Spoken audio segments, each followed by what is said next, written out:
Well, hello everybody, and welcome back to Master Visionaries from Stress to Success. It's always a pleasure for me to interview people who have some really good information, really interesting stories, and are able to help anybody watching and listening, regardless of the situation you're in. Now, today we have Holly Jean Jackson.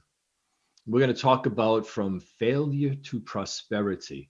Let me tell you a little bit about Holly Jean Jackson. She helps entrepreneurs and business leaders love their life and business again. Remember those days when you were passionate about it and then it kind of fell off? With over 12 years of technology and business experience, she helps businesses and leaders get their groove back physically, mentally, and emotionally. She does this through a combined approach of both coaching and consulting, providing practical and actionable results. And as we know, results are all we care about, right? She also helps end fear and frustration with technology. Holly also teaches her clients to remember self care is essential. Remember, self first is not selfish, not optional, and that community is critical to success. Now, we're going to talk about a whole lot of stuff. Who knows what we'll get into, what we won't. And from what I understand, Holly could use a break today. So we're going to lighten this thing up and just say, come on in. Welcome, Holly. Thanks. It's so great to be here. And Tom, it's always a pleasure chatting with you. You're always a breath of fresh air, and you always bring such great humor and lightness to the conversation. So thanks for Thank having you. me. See, what you folks don't know is Holly interviewed me on her podcast, on her show. We had a blast. So I thought, well, I want to do more of this. So, Holly, let's just jump right into this, okay? Well, first, let me ask you, how you doing? I haven't got a chance to really talk with you. So, how are you doing? How's today for you? Today's better than yesterday. It's been an interesting couple of months, kind of a big transition season for me. I'm actually looking to move back to the East Coast in a few months, and so that's a little overwhelming, but also exciting. So I am just taking it one day at a time, right? Well, one moment at a time is all we have, right? Exactly. Well, that's really cool. I look forward to what you're going to be doing when you change coasts. Right. So why don't we get into some of this stuff that you know so well that you've applied? Oh, and by the way, folks, I'm going to share something during this show about Holly that will blow your mind, that you will change your whole perception of whatever you're thinking about this young woman right now. And it's something you want to hear about. And it actually matters in business, just like that whole technological fear you have. Well, Holly's going to tell you about addressing fear. I'll get to that in a bit, though, Holly, because you know exactly where I'm going with that. Yeah, absolutely. So I'm going to put that off just a little bit, all right? Mhm. Now, you mentioned how you've broken down this bit from failure to prosperity in a three kind of easy success steps, right? The three keys to success in a system that helps you coach people through. So, want to talk about that a little bit and share what you do in those three steps? Sure.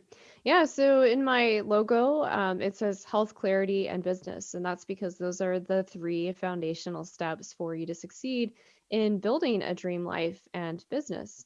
Believe it or not, if you don't have really strong health and consistent energy and great self care practices, we all know it takes a lot of time, persistence, resilience, and consistency to build a business and a dream life.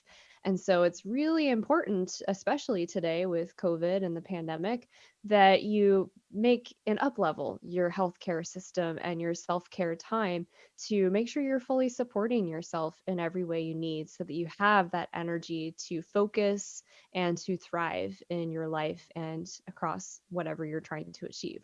Now, in terms of clarity, this comes up a lot, even though I work primarily with people who are in business or in a career with a leadership role, is they'll start a business or they'll try to climb the corporate ladder, but they don't have real clarity on what their actual life priorities are.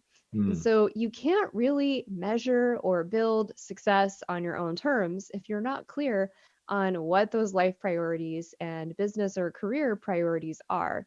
So it's really important to get clear and build that compass so that you have that northern star guiding you in both your career journey or your business journey so that you actually achieve success and you're happy with what you're building. And when we don't have that clarity, oftentimes people are building a job and not a business. And it's not something that's sustainable for the life that they desire to have. And then in business, there's several key things. We already talked about demystifying and getting past the fears of technology, but there's also a lot around, content strategy and your voice and knowing your brand story and how to market, how to do business development. And oftentimes I find that the biggest challenge I have with my clients in the business arena is focus. As Mhm. entrepreneurs, we have a billion ideas and there's a million different roadways to get there. And so it's really important to have clarity on what you need to focus on and what those specific steps in the roadmap are so that you can focus and succeed instead of splitting your time across 20 different ideas. What's the top one that's going to get you the biggest bang for your buck? Excellent. I'm going to touch upon a couple of those points, but I want to remind people who are watching that if they have any kind of struggle with business and stress as well, they can hop in on this call by clicking the link on the screen that they're watching this on. And this is live and interactive, folks. Get it while you can, right? So, what I'm hearing is that, as we know, most people think, I got to put everything into my business. But we also know don't work in your business, work on your business, right? There's a big difference there. And part of the three pieces here is that people forget about themselves pretty much almost immediately, don't they? Yeah. Like, I mean, I've done it when I was building my career. It was say 20ish years ago. I remember I had a real solid day gig as a dental technician. So I transitioned. So I kept that. Was working 3 to 4 nights a week as a musician, and then building my career as a hypnotherapist and coaching, right? And I just said, well, the sacrifice is all of this.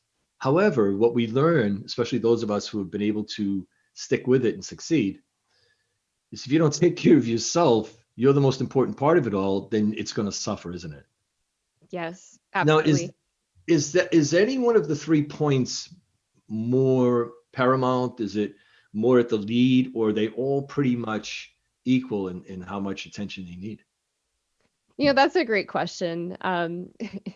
When you're marketing things, it's interesting. A lot of people don't put a lot of emphasis and value on their health until it's a problem. I would argue that your health is the most important thing, and I would imagine that COVID and the pandemic is making that more relevant than it has been traditionally in our society in the US. But I feel like a lot of people don't pay attention to their health until they're having a fire with their health. Like they have, cancer or some serious medical condition that's forcing them to make lifestyle changes. I'm here to tell you that it's much better if you work on your health before you have a firestorm or a problem. Change your oil before you change the engine. Exactly.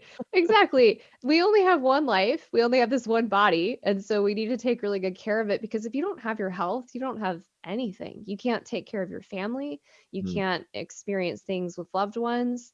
You won't have any clarity because you'll be, mentally unstable if you're not physically taking care of your body.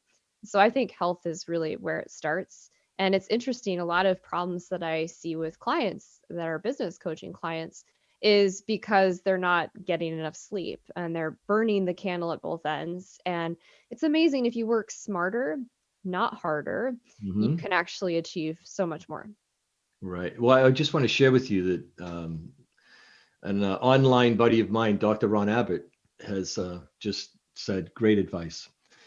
Oh, So, great. this is really where it's at. And it really parallels from stress to success, where what people aren't understanding is they're always looking at the building of the achieving, the accomplishing, the getting, the doing, the receiving, and not realizing that what's going on in here is what's blocking everything out here they're not getting to, right? Yes, it really Pass does come backwards, down. basically.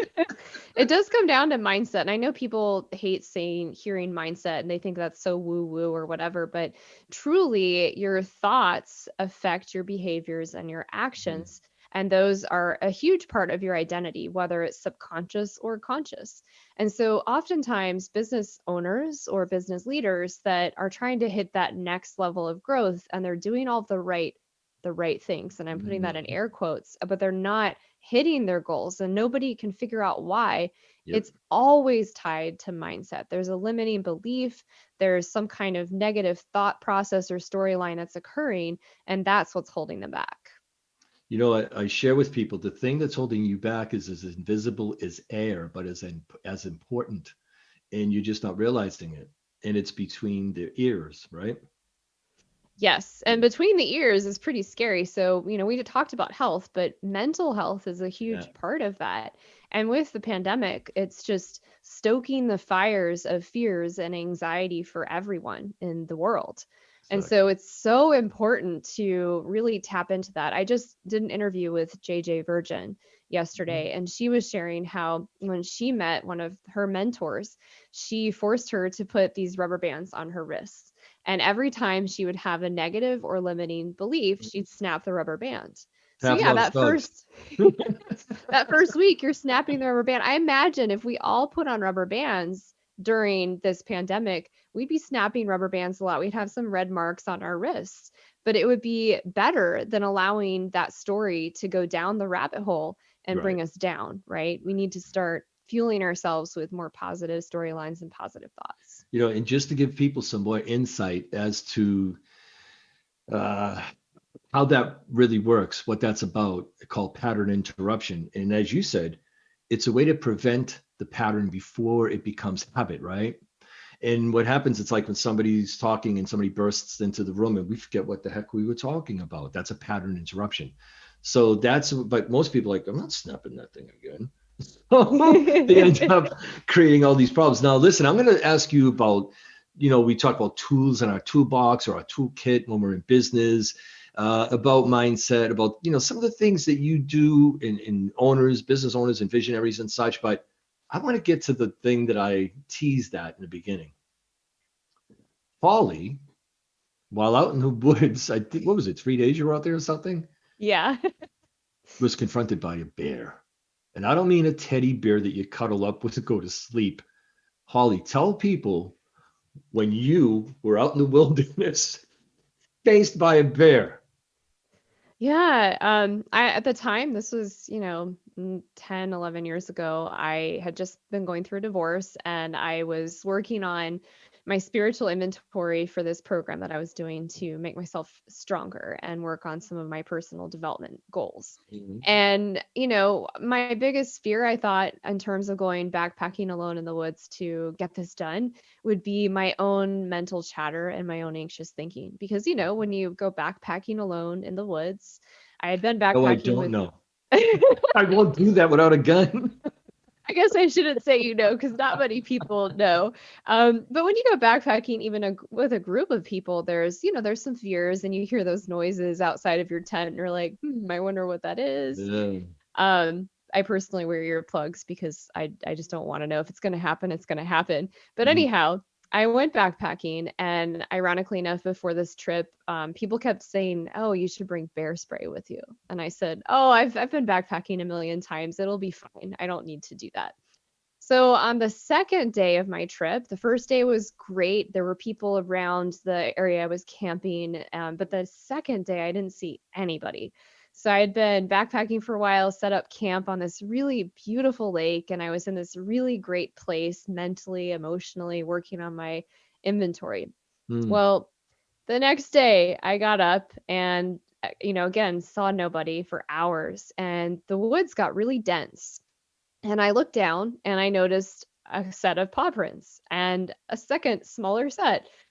And, Ooh. immediately my reaction is, oh my goodness, I'm in the wrong place. Yeah. There's a mama bear out here with her cub. I hope that she's not anywhere nearby. I hope these are old, but they were fresh prints.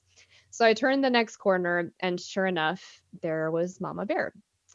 And she immediately saw me. She immediately began charging towards me. So just running on all fours towards me. Mm. My whole life flashed before my eyes, and it's weird when your life flashes before your eyes, time moves slower and does weird things. And so I remember thinking to myself, "Oh, I'm so grateful that I journaled forgiveness to all these people. I'm And in a a bear good is coming. place."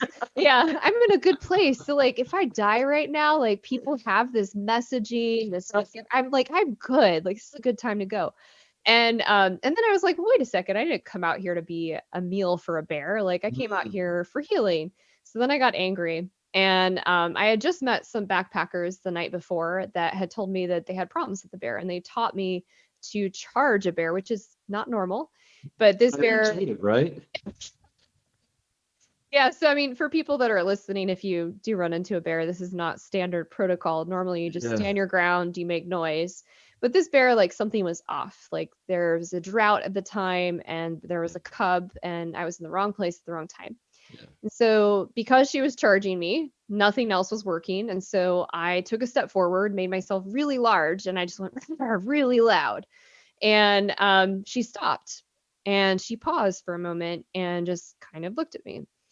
And then she started charging me again. Oh, So at this point, I was like, okay, God, if I'm gonna die, like let's make this fast. I don't want to be out here like missing yeah. an arm or like my head is halfway off.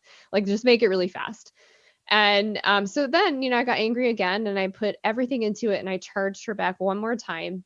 And this time it worked. She Wow. stopped, she walked away, and I stood my ground until what felt like a century. And then I ran until I saw people after Yeah. that. But it was terrifying. It really was.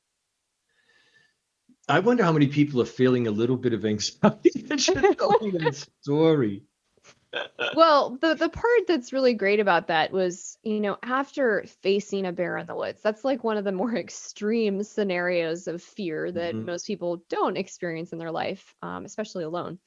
Is I felt so empowered after that. Like I used to be really afraid. I was new to road biking at the time. And so when a crosswind would hit my bike, I would be terrified that it would knock me over and I would crash and I'd end up in the hospital or dead. And Mhm. so I remember after this trip coming home, and I went on this bike ride that was particularly blustery, and I was stressing out for a moment, and I was like, I faced a freaking bear in the woods. Like the Mhm. wind is not scary. And so Mhm. my perspective shifted after that because I had faced my fears head on. I felt so much freedom and empowerment. And so I teach that to my clients because no matter what the fear is, in this case, it's a physical barrier of a bear that's trying to take my life. But whatever that bear is for you, you can face that head on. And there's so much freedom and empowerment on the other side of it, but you have to go through it to get there. These are such great points. I want to touch upon them a little bit. So, fear is based on thought, sometimes experience, but still it's the thought of an experience I had that creates the fear response, right? And there are a lot of ways of breaking down those four letters. The way I like to do it is false evidence appearing real. Like the wind's really going to take off my neck, take my head off my neck, make me fall and go to the hospital. I've fallen off a bike. I'm not going to go to the hospital, but the thought is more overwhelming than the task, right? So it's like what we were talking about with the elastic. You have to realize you're having negative thoughts in order to then try to interrupt them. But as you have learned working with people, a lot of these, say, thoughts or beliefs or energetic issues and blocks are beneath their level of consciousness. They're not aware, right? They're not even aware. Like sometimes you'll do exercises with them. They're like, I didn't even know I was thinking that, or I had no idea that was in there, right? So what you did, and what people can take from, okay, there's no bear in your life, folks. Most of you didn't get confronted by a charging bear. But what is something that you've done that you put off or procrastinated on, avoided because you were afraid? And then when you did it, what do we always say what we procrastinate on? It wasn't even such a big deal. So we create the mountain out of the molehill, right? The thought. As Einstein said, whatever you focus on expands. You were in a position where you didn't have time to let it expand. You were actually in a position where you got kind of sidetracked by how lovely some of my life's been. But you had to just react, and you reacted in a way. that helped you now for the rest of your life. So my point to the listeners, what is it that you confronted once and you realize it wasn't such a big deal, and you can remember that and use that experience to your advantage so you can move forward whenever technology or staying up late to complete the project or whatever you're afraid of really isn't a big deal, right? So what's the thing that you now not having fear dominate you after that experience? What did you, what comes to mind that you brought into your working career where you were able to say, this thing I used to be afraid of is not a big deal? What was one of the things you can call upon now that stands out that that experience helped you with? Well, I mean, the bear experience coupled with also making it through a divorce when I didn't really have a very strong community base. Just, I think looking back at the difficult experiences that we navigate and survive and we navigate gracefully. When you're in it, it doesn't feel like that. But when you reflect on it, and you look back, you're like, wow, I did that and I survived that and I'm stronger for that. So it's looking back over life and acknowledging that you did handle a difficult situation or a scary situation or something you didn't want to face head on. Right. And the more you have that list of things to acknowledge, those experiences that you survived, those empower and fuel you when you're in a situation where you're more reactive, and you're more triggered and some of that fear stuff is coming up because I'm human too. I mean, Sure. I still have fears. It's not like I don't ever struggle with fear. I just have more tools and the toolkit now to deal with that fear and not let it go to the level of the rabbit hole taking hold of how I'm reacting. Right. It might initially, but I can get it back on course much faster than I did previously. So I think it's really important to be aware of your thinking and Mhm. what those thoughts are. And if they're your thoughts, if they're, biases or opinions from other people, Mhm. knowing how to differentiate that. And then also being able to get spaciousness between your thoughts and to feel more centered and grounded, which for me, I use meditation and yoga and being in nature to do that. Whatever that is for you will help you keep your sanity when you're in a storm. Right on. It's perfect time for us to pause. We're going to take a break. We're going to take a commercial break, folks. And in the meantime, come over to mastervisionary.com/live so you can release your own fears and interact with us during the show. And when we come back, we're going to talk about those tools in that toolkit. We'll be right back, folks. Are you a CEO or an executive suffering from unbearable stress? Do you feel like you're burning out and your leadership skills are suffering? There's good news. You're only 12 weeks away from turning it all around. The Master Visionary Coaching Program gives you all the resources to do so with less effort than it takes to load your groceries into your car. The Master Visionary Coaching Program is by application only. Apply now at mastervisionary.com.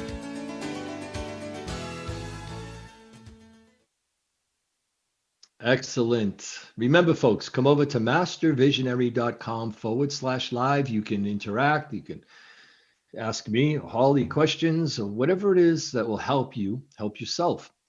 So, Holly, we left off with the toolkit. Now, we all know that skill sets we have, processes, exercises, all these are tools in our toolbox or toolkit, right? So, what are some of the tools that you help the people that you work with, that you coach, these business owners and people that are so overwhelmed that they just can't get out of their own way? Yeah. One of the things that I like to teach the most, especially today, is having a morning routine. Mm, Even if you're not a morning person, it could be late morning, early afternoon, but however you start your day, it really matters. It makes a difference for the rest of your day. And so with that, it's really around experimenting with what works for you because we're all unique. So that could be meditating for a few minutes every morning. It could be doing affirmation work to shift some of those beliefs that you're aware of that are limiting you. So if you have problems with money, it could be shifting from, I have money problems as a thought to I am respecting and beginning to earn more income. So whatever that feels good for moving that affirmation work. Visualization is a really powerful tool you can add to your daily routine. So it's visualizing how you'd like the day to go, some of the key moments, some key highlights throughout the week, how you imagine and want those to go, using all of your sensory perspective. So the sense of, what you're hearing, what you're seeing, what you're feeling, what you're smelling, the more you can amplify that, the easier it is to actually embody that throughout the day when you're going through that in real life. And visualizing your long term goals is really powerful and keeps you motivated and on track so that when it feels like it's really far away, you're still embodying that each day. It's really, really powerful needle mover. Journaling and reflection time is really important. We get so caught up in hitting that next goal and setting new steps and actions that we don't acknowledge the progress that we've made. So, having an acknowledgement list, a gratitude list, and celebrating those small wins along the way and the journey to success is really, really important. And then learning along the way. So, reading things that inspiring you, filling that skill set gap that you have. So, the morning routine, those are some of the pieces to experiment with around having a really great morning routine, which keeps you on track for productivity and motivated for the long term. So, that's one Sets tool. up your whole day, right? I mean, that morning routine sets up your whole day. I want to interrupt you a moment because I want people to know that they come over to mastervisionary.com/live. You are offering everyone a free gift, and it's a life and business compass. So, folks, come get what's available to you and remove sabotage and grab another tool that Holly's giving you at mastervisionary.com/live. Before we continue with that, I want to touch upon what you had said because now you're in my world, right? When I started out totally as a hypnotherapist using hypnosis and mind and all this, well, we know the phrase act as if, but people only know it in a physical format, dress for the job you want and act as if you already are what you want to become.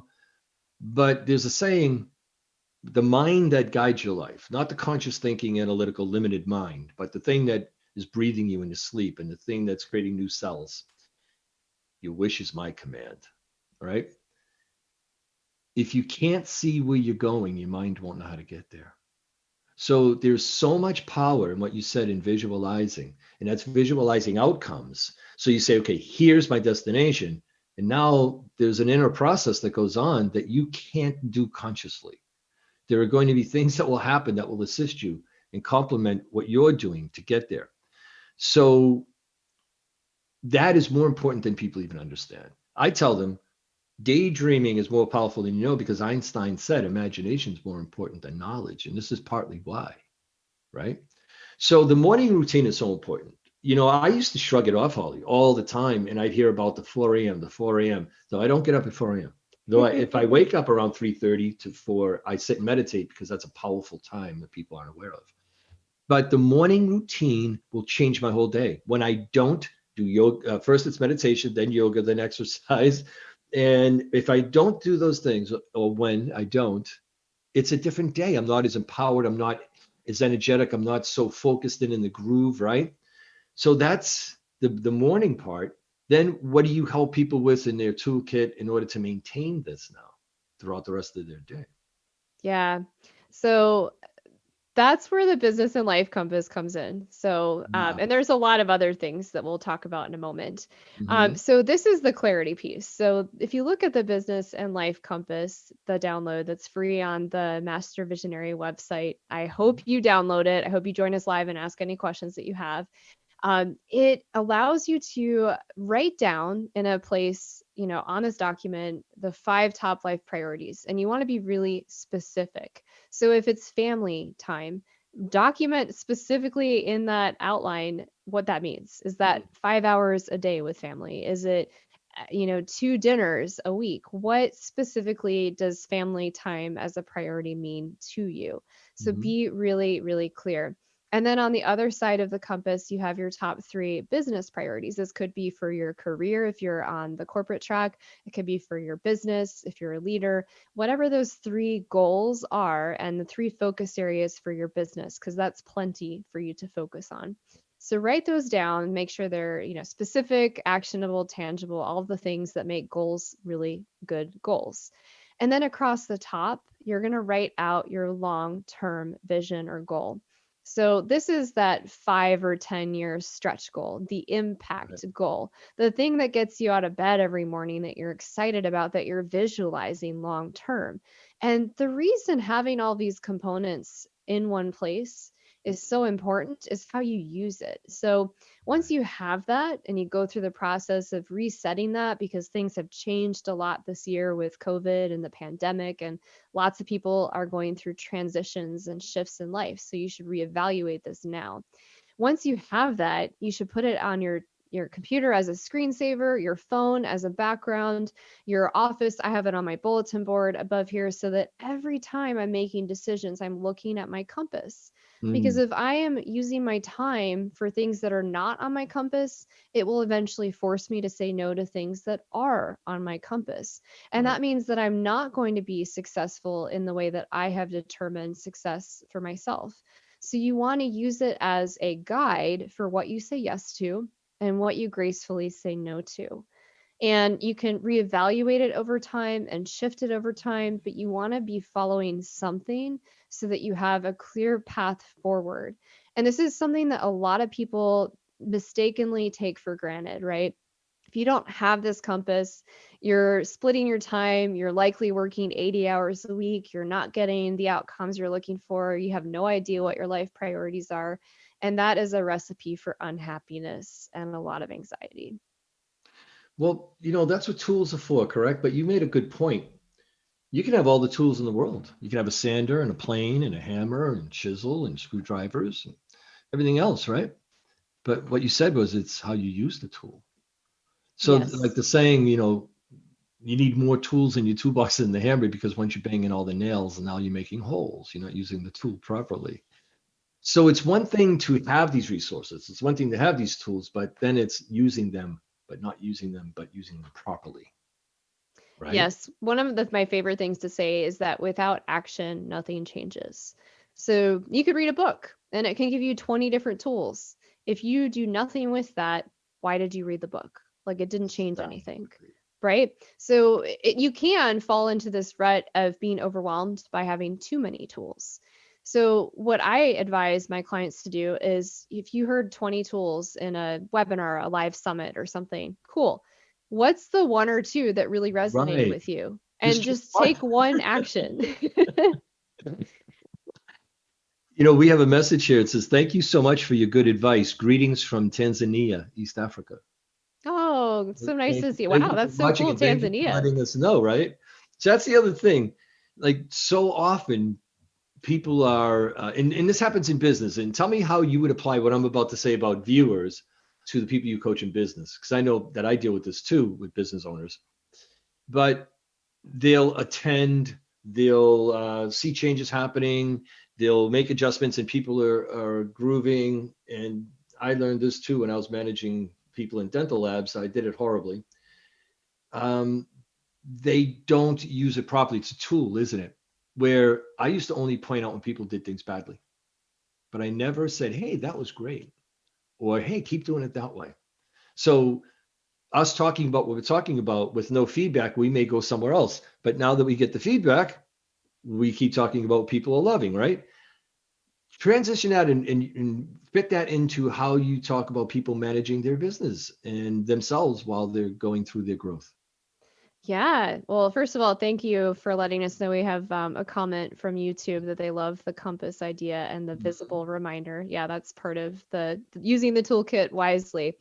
Mhm. In terms of how you apply tools to your business appropriately, a lot of times my clients and entrepreneurs will come to me and they just went to a live summit. And so let's see, they've got ClickFunnels is a direction they could go, or, oh, I could launch my podcast is a direction they could go. They're being pulled in a million different Yeah. directions. And so it's really important in business to find one strategy and one service you're trying to optimize, make that successful first, There you and go. figure out the 20% of work that you can do that's going to deliver 80% of those Mhm. results and Pareto do that. principle. Yep. Yeah, and stick to that for 6 months to a year. don't continuously pivot because you can't do A to B testing to see what's working and what's not until you've been consistent. And this is one of the biggest failure points that I see in business is people pivoting too much. Yep. You have to sufficiently test one strategy and one service before you can really compare and make minor tweaks to that to experiment and improve that service or that offering. And so when you're given this menu of new tools or new strategies, don't let it get you off kilter. If you're feeling good about your path forward, stop comparing and despairing against what other people are doing. If it's going to enable and uplift that strategy and it makes sense, then you really sit with it and it feels good. Great. Make one tiny little, tweak to that strategy. But you can't just constantly let other people's success stories and ideas derail you because your journey is different. There's a great point right here we should touch upon. Success stories. We know that the majority of the promotion of success stories are BS. This is just proven fact. There are people who actually go to the bank, take out money, take pictures with it on their bed and bring it back. Or they rent a car and take pictures and tell you how successful they are, right? This is just fact. So the references that people have are causing them to pivot so quickly because they're expecting that they're going to make that 5, 10, 20, 50 grand this week. They don't understand that it's more like farming. You got to plant the seed. You got to nurture that a little bit.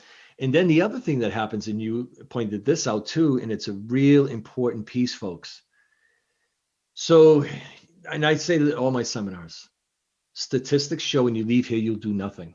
Please prove us wrong and go do something with what you learn. So what they do is they take notes, but because, and the person doesn't understand this, and this is what we had said earlier, sometimes it's below the surface. You're not even aware that you have self-sabotage, that you don't feel worthy and deserving.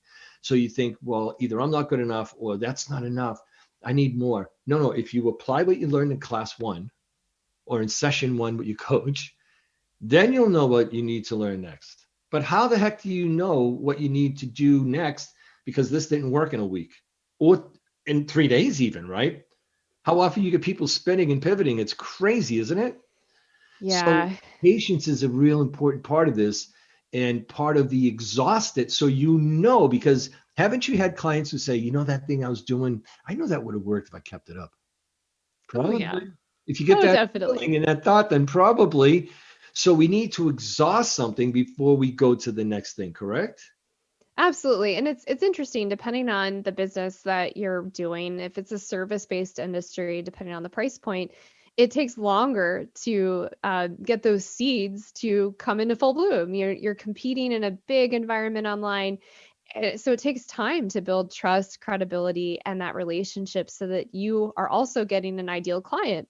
So Hmm. you can't be impatient. You really have to, like you said, you have to plant the right soil. You have to plant the right seeds. You have to be clear on what those clients are. You have to be clear on the service that you can, provide, the problem that you're solving. And I can't tell you how many times people just want to solve all the problems for everyone. And Right. how are you supposed to plant a garden for that when you're not clear on the specific problem that you're solving? Well, let's touch upon what you had said, which is the Pareto principle, an Italian economist who saw that in pea pods, 80% of the peas came from 20% of the pods, and 20% of the peas came from 80%. Now, my tech guy became my internet partner over the course of 20 years. And he would always say, yeah, but if we price it at this, we'll get more. I'm like, okay, do you want 100 people giving you $1 or one person giving you $100? The same, but way more work, right? So what people usually do is they want the 80%, but they're only getting 20% of their income from that group. And this is a difficult thing, and I get it. It's a difficult thing for a business owner to wrap their head around. And this is even in life. 20% of the clothes you own, you'll wear 80% of the time, and 80% of your clothes you wear 20% of the time. And it goes on and on and on. We don't need as much stuff as we have. So when we get people to focus on that 20%, tell me if this is correct in your work. They'll work less hours. They'll have less stress. They'll be more focused. They'll have more fun doing it. They'll attract the proper people they should be working with, and they'll make even more money. Yeah, absolutely. I mean, for me, when you're getting started in business, that 20% of the that's going to reap the most fruit is getting really clear on your niche, being really clear on the problem you solve, doing your market research, understanding the voicing for marketing to that audience. And this is stuff that people like to skip because it's not fun, it's not sexy, but it's really important Right for your here. company. That's the work.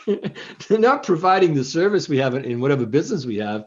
It's all of that, isn't it? It is. It is. And people want to skip that part. They just want to, they're so impatient. And also they'll have a campaign and they'll run it for 2 days or an ad one time and they want it to, make them $1 million. And it's just like it doesn't happen that way. That's not realistic. It takes time. Well, Mark Cuban had said it. He goes, look, all you need is one. You need one thing to work, but it's finding that one thing. And this is how you find it. And and I teach people this all the time, Holly. Since you began to walk, let's just use that. It was even before that. Everything in life was learning how to walk. Trial and error with some stumbles and some bruises and some crying maybe, but you walked and you kept going forward. You didn't think, well, I fell, so I'll go backwards now. That would be unnatural. So it's very natural to stumble and fall and then find your way. But for some reason or reasons, as we become adults, we avoid everything we just embraced as a child. It's so Yeah, it's really interesting. The society, and as we get older, for whatever reason, we like to look at failure or mistakes as the end of the world. I would it's say ego. you're It's all ego. very, You yeah, embrace it. Mess up. It's because it's your ego. And yeah, that's really the truth of it all. People are like, well, it makes me look bad. No, it makes you look great. And you know what? If it makes you look bad, to whom? yeah. In fact, most people that Succeed. So who laughs last? Yeah, and most people that I interview when they're looking for a coach or a mentor, one of the things they're looking for is somebody who had a failure or a challenge and they Yes. navigated it gracefully. And I mean, they want to learn from people that have lived through real failure and real challenge. Because if you haven't, you have nothing to teach. Like if you've never Exactly. failed, then you've never succeeded. It really takes that risk of, failing and learning and figuring out how to pivot from that. Now, if you fail and you don't learn from it, then I would agree you're probably a failure more so than anything. But when you fail and you look at it as an opportunity to learn, it's a very different mindset. Which is all it really is. It's just that people stop looking at it properly, right, and clearly. So this is pretty much business and life, isn't it? Where when people tell me this happened, I lost this much money, or I spent this much money, and then this happened, then I tried, I say, good. It's almost like the Edison bit about the light bulb, right? I just found how many ways, who knows how many ways it was, not to invent it, right? So I'm that much closer. It's like a person who understands sales, they know it's 3 out of 10 is a yes, pretty much. So when they hear no the sixth time, they're psyched. Like I got 3 out of 4 coming. So this is the reminder for everyone to understand that the only failure is in doing nothing. The failure is in not getting up. The failure is not starting something else. The failure is not getting some help. And it's really something when people allow their ego to prevent their success. Wow. That's when it's sad. So how do you get around people's egos where they don't want to look bad? They don't want to look like they're a failure. They don't want to look like they don't know this. And now you go, no, you don't know this. That's why we're talking. So what's wrong with saying I don't know? I don't Yeah. know. Yeah, no, that's a great question. Well, I would say a lot of the clients that I end up working with, I would not argue that their ego is as big of a problem because I have like very specific things I look for in ideal clients to make sure that they're coachable. Mm, And yes, the ego may show up, but it's not like the top tier issue because that's not somebody I would work with. mm. Because honestly, people that have such a big ego, they're not coachable and they're not looking for change and they're not going to be open to anything Tom or I could ever share with them. But when ego shows up in a smaller way because there's something the subconscious mind is not aware of, or it's a really big risk and it's bringing something up from our past.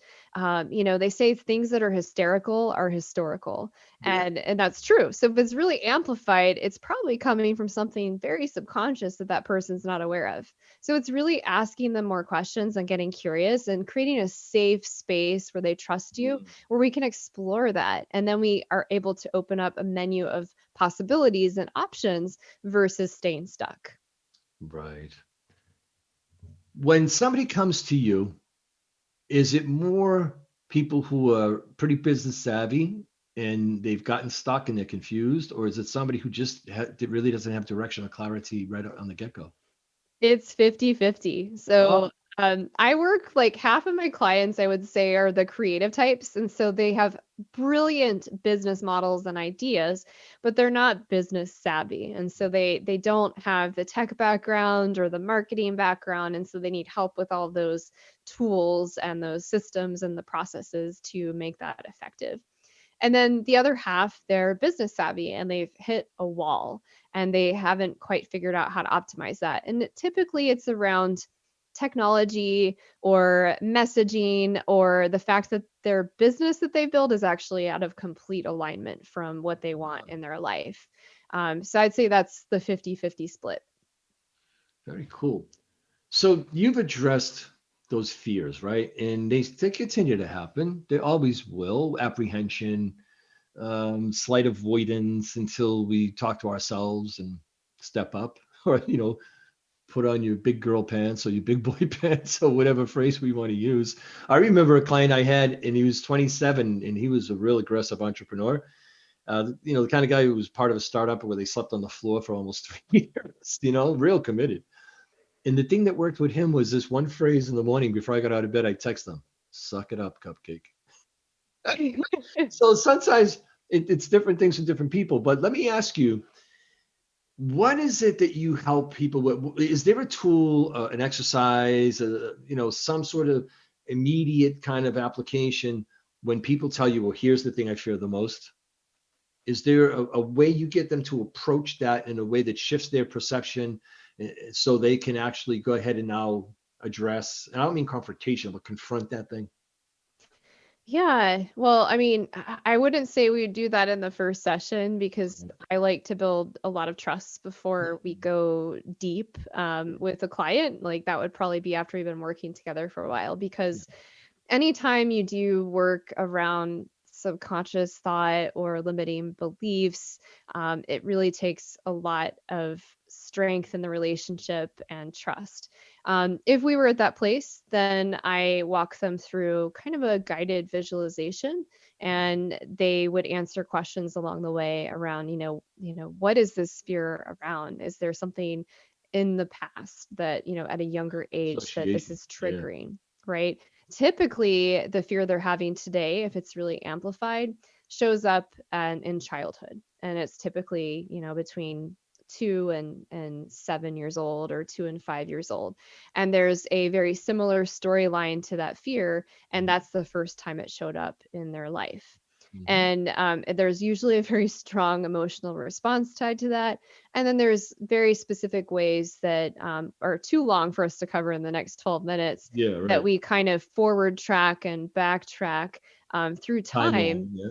Exactly, to help them then recenter how they look at that today. Mhm. And it helps them break free from that previous storyline that they've had since childhood that they're completely unaware of until today. Right. You know what that all breaks down to, folks. I can add a little bit more to this because Holly is spot on. Up until the age of 7, you don't have an analytical conscious thought.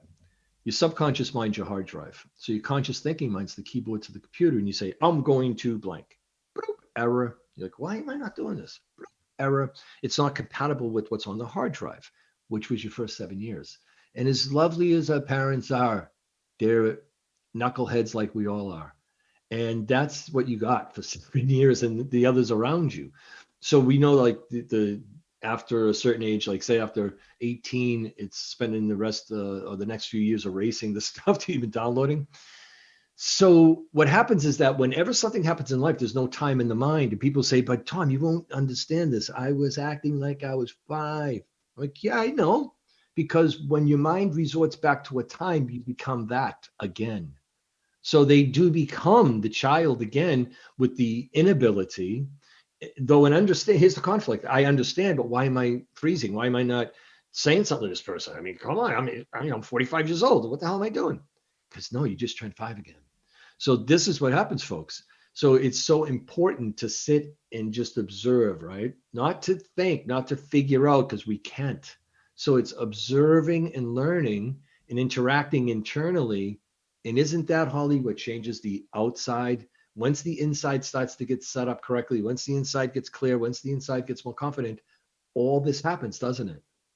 Absolutely. I've been interviewing so many people that are just incredibly successful. And every time I ask them what their biggest challenge or obstacle was through hitting that success journey, Mm. if they say it was themselves, it was their mindset. Get out of your own. And yeah, it's the limiting beliefs. It's the stuff from childhood that's still derailing us into our 40s, 50s, 70s. I mean, it's Rest of crazy. your life.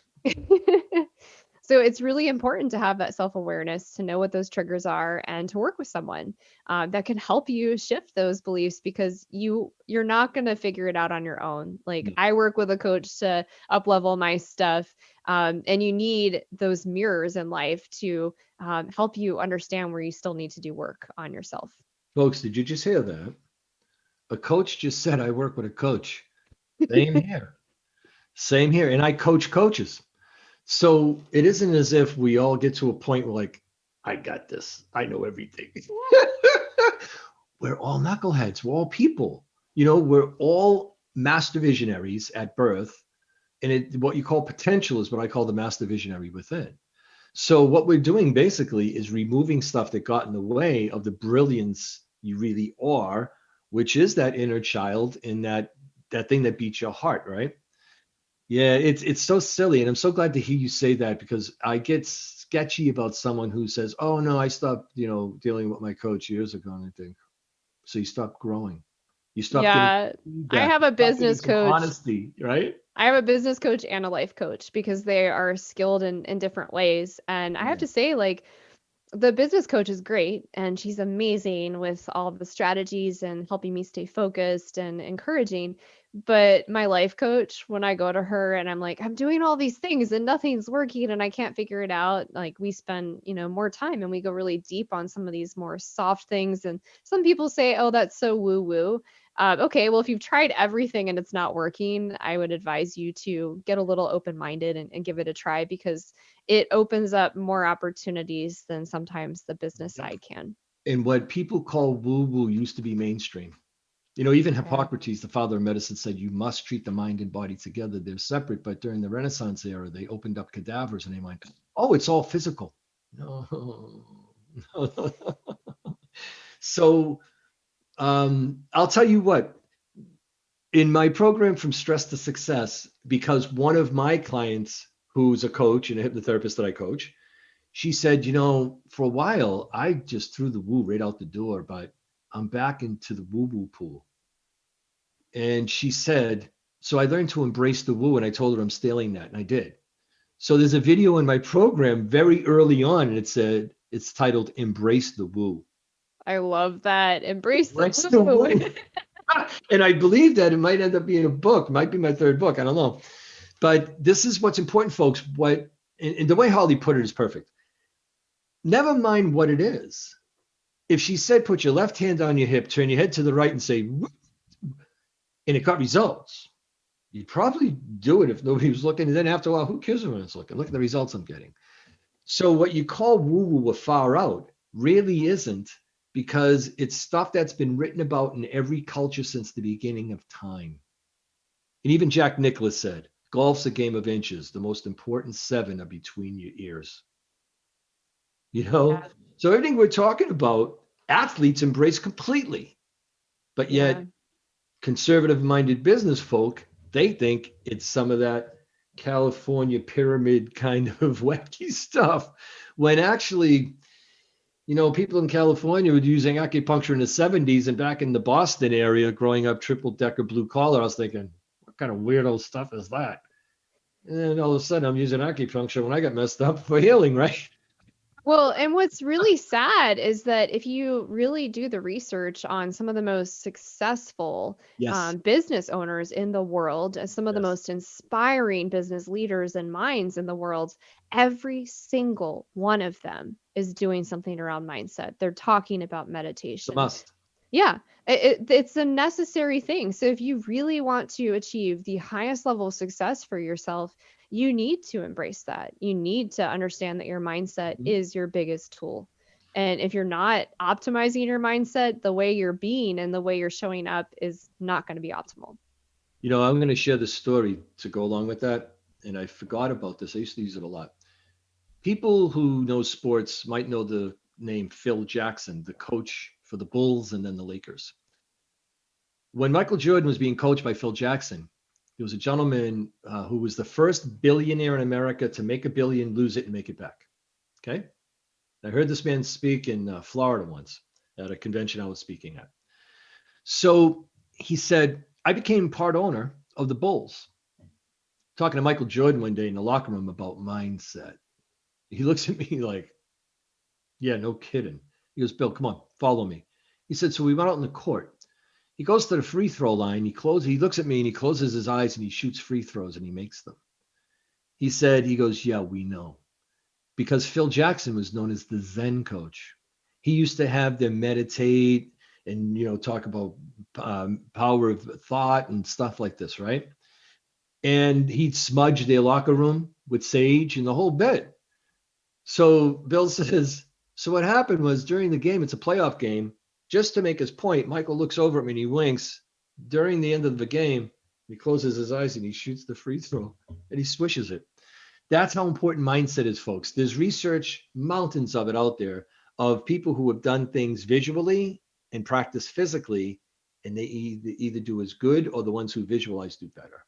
So It's a I have to share this story. Go ahead. Lex Gillette, he's a blind Paralympic, and he's been all over with the new Airbnb experiences for Paralympics. Right. And I interviewed him recently, and he shared that when he first went blind, for a while, he had this basketball hoop on the back of his door, and he kept shooting for it. And eventually, he figured it out, and eventually, he could do it anywhere around the room.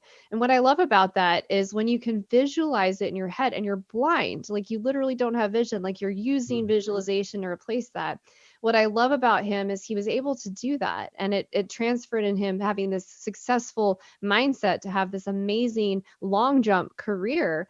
And his like what he says is that you don't need vision to have a mission.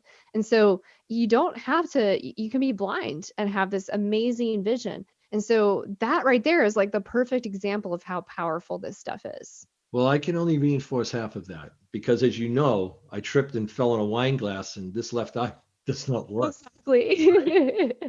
And when I got out of the hospital, when people were, and I found out the blessings, people were contacting me all over the world. And you can see this on YouTube still. I'm sitting in the hospital, Johnny, with the white tape in my face and a metal patch. I said, with less sight, I'll have more vision. Because I had just purchased mastervisionary.com, and this is 11 years ago. And I said, with less sight, I'll have more vision. And it's proved to be that way. It isn't the physical attributes we have so much as the inner non physical attributes we have. Now, Holly, we're winding down, but you have a new podcast that is awesome. Would you share that with people and tell them about it a little bit? Sure. Yeah. And I interviewed Tom in episode 9 for that podcast. So you can check that out and hear more about his story, which is amazing and inspiring. So the podcast is called Inspiration Contagion. And it's really about sharing inspiration around transformational leadership across 5 different areas and really getting curious around how these successful people are defining success, inspiration, and how they lead as inspirational leaders. And today, with the pandemic, I figured why not spread inspiration instead of fear? So if you want to check that out, you can look at inspirationcontagion.com or hollyjeanjackson.com. And are those the two websites where people can find other information as well from you?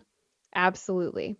Fantastic. If there's one thing that you want to leave people with everything that you help people with, which I really admire and appreciate, what is it that you would share with them that you found to be almost like one of those gems, one of those magic bullets that people go, oh my God, that helps me so much? For me, No, it's a tough question sometimes. yeah, it is a tough question. If I chose one thing or one tool to use, it would be visualization. Hmm. So get quiet with yourself and visualize how you want your day to go, every aspect of it. Visualize how you want your week to go, and then get really quiet and visualize what you want 5 to 10 years from now. And do that every morning. I promise you, this is going to be the biggest needle mover. It'll keep you motivated and focused and clear. And it's really, really powerful. The one thing I'll add to that, because that is truly the way to manage your life and live smarter than harder. Absolutely. And I tell people all the time, even though there were a couple of times during my academic career, I was 2 grades ahead in school. Not that smart at all. Not at all. There's something that breathes me. There's something in here that's so smart. When you visualize, the idea is we're looking to match reality that's yet to happen. So it will align. So it will be like a void that has to be filled. But in order to match reality, when visualizing, the catalyst is to add your 5 senses. So the one is already there. We're visualizing, right? We see it, we imagine it, we visualize it. But when you walk into a room, in reality, the temperature changes, the surface may change, the way your feet hit the floor feels different. So when we apply that information and we make it as real as possible, it even becomes visceral. Boy, did things happen. And Yep. that was the thing that I was missing in manifesting was the energy has to be applied as well. The feeling. What's it feel like? What will it feel? And people have a disconnect. And don't you find that that's the difficulty in people's visualizing is the disconnect? They're like, no, I get it. That 10, 20, 40, 50 grand a month and means I'm helping more people, which by the way, folks, is the key. Not how much can I make, but how many people can I help? What can I do here? When you do that, what's that feel like? What will it feel like? And to get as close as that as possible, like Einstein said, when you attract what you focus on, it's not magic, it's physics. Yeah, and when you do that, you embody how it feels and it looks like, it smells, what people are saying to you, what you're hearing. When you do this and you do it consistently and well, you get ideas that you would not normally come up with. So Right. write those down on a post-it and do them. So it's not just like it's magically going to happen, but when you visualize, it opens these opportunities and these synergies that are just not there until you do that. Awesome. Well, folks, we're going to say thank you to Holly. Thank you so Thank much. I you. really appreciate you. Come over to mastervisionary.com/live. Get the free report that Holly has for you. It's going to help you immensely. Inspirationcontagion.com is the podcast. Just do a search. You're going to find so much about Holly. And also on Facebook, poke around, find this young lady, and just learn from people who have put themselves through it, have accomplished what they have, and now are sharing it. So thank you, everybody. In 2 weeks, come on back at noon Eastern time to Master Visionaries from Stress to Success. And meanwhile, go out there and make it a great day. Thank you for watching the Master Visionary Show. Join us every other Tuesday at 12 p.m. Eastern Standard Time to remove the blocks that are keeping you from living a healthy, wealthy, and happy life.